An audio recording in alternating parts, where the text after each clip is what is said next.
Halo semuanya, kenalkan nama saya Rinaldi Siwanto. Hari ini saya akan berikan kalian tips bagaimana cara mengelola keuangan dengan prinsip 10, 20, 30, 40. Mari kita mulai saja.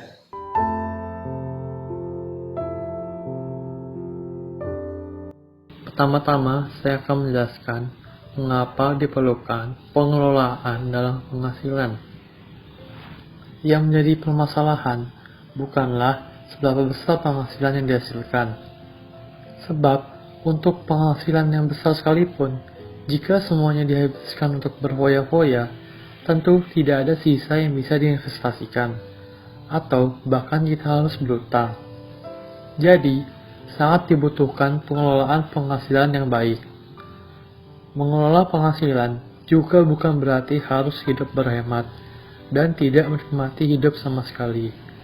Sepanjang direncanakan dengan baik, tetap ada porsi yang bisa digunakan untuk menikmati hidup dalam batasan yang wajar. Tips mengelola penghasilan dengan prinsip 10, 20, 30, 40. Salah satu referensi tersebut bisa digunakan dalam bagaimana menghabiskan penghasilan.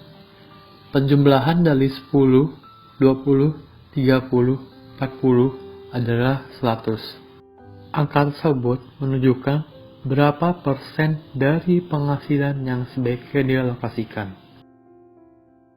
Berikut adalah alokasi penghasilan dari prinsip 10, 20, 30, 40.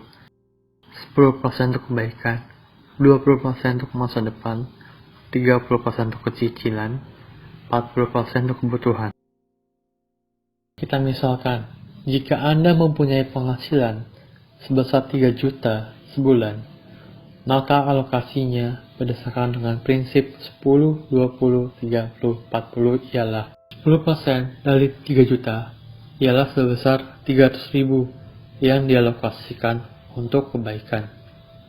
20% dari 3 juta ialah sebesar 600.000 yang dialokasikan untuk masa depan. 30% dari 3 juta ialah sebesar 900.000 yang dialokasikan untuk cicilan. 40% dari 3 juta ialah sebesar 1.200.000 yang dialokasikan untuk kebutuhan. 10% penghasilan untuk kebaikan. Berapapun penghasilan Anda, besar ataupun kecil, upayakanlah untuk selalu berbuat kebaikan. Definisi berbuat kebaikan itu amat luas, seperti memberikan donasi di tempat ibadah, berbakti kepada orang tua, dan memberikan bantuan secara bijaksana pada orang lain yang membutuhkan. Angka ini juga bukanlah angka pasti yang sifatnya wajib. Bisa disesuaikan dari penghasilan Anda sendiri. Jadi, jika Anda berpenghasilan besar, maka persentasenya bisa lebih besar juga. Jika Anda mempunyai penghasilan berkecukupan, persentasenya bisa lebih kecil namun tetap ada. 20% penghasilan untuk masa depan. Dalam konteks keuangan, persiapan untuk masa depan mencakup hal seperti dana darurat, asuransi jiwa dan kesehatan, dana pendidikan anak, dana pensiun, dana untuk DP rumah.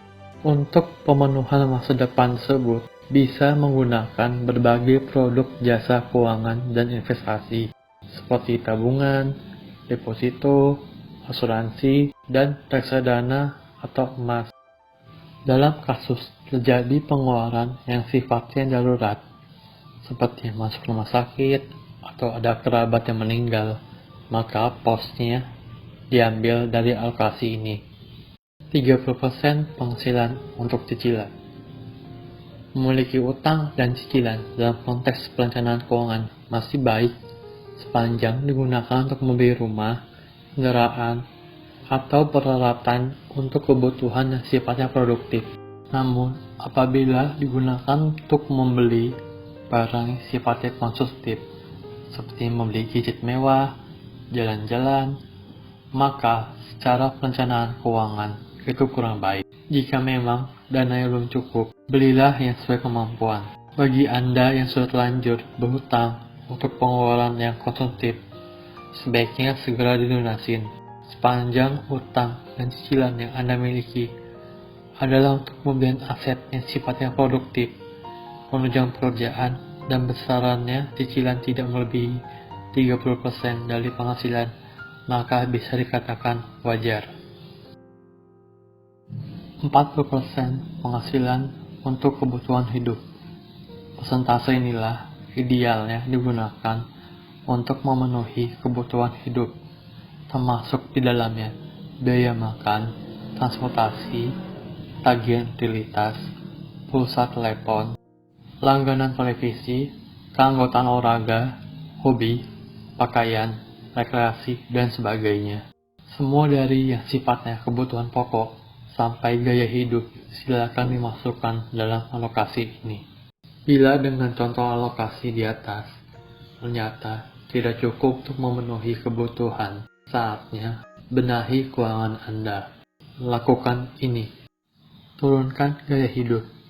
Banyak orang yang menghabiskan uang lebih banyak dari kemampuannya. Cek gaya hidup Anda.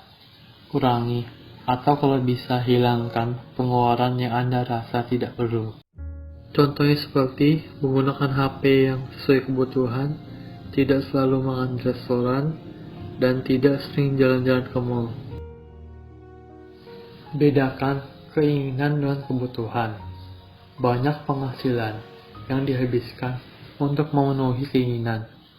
Namun, yang namanya keinginan itu tidak terbatas. Dengan belajar mengendalikan keinginan secara tidak langsung, juga membantu kita untuk menghemat pengeluaran yang sebenarnya tidak perlu.